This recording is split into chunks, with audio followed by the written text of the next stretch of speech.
aktualizácia, takto vyzerá vstup do Baní Bankov.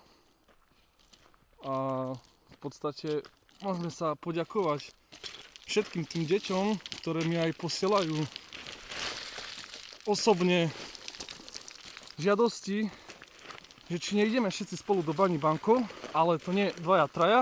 A toto hovorím celý čas, odkedy vlastne natáčam celý YouTube. Choďte dvaja, traja maximálne. Prišli mi žiadosti od 15 ľudí naraz. Takže z 15 ľudí naraz išlo, sa stretlo a išlo tu na do Baní Bankov. A teraz vám poviem, že kým sa to doteraz, kým sa to dalo ešte odsypať, tak dali tu obrovský betón, veľký betón, až tam ide, až tam vidno koniec.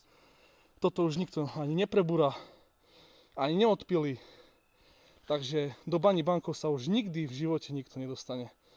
Takže choďte na Urbexy aj na budúce z 20 a všetko skončí presne takisto.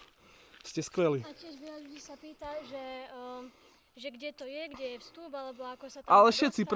všetci prezradia. Ja stále tak točím videa, aby nikto nevedel, že už rovno vstup, ale plno videí som videl, že normálne, ak sem ide človek, všetko, lokality.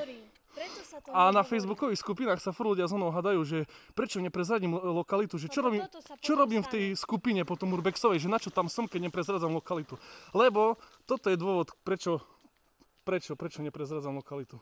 Toto je presne dôvod a výsledok všetkého. Takže tak, ďakujeme všetkým deťom, čo to dočúbali.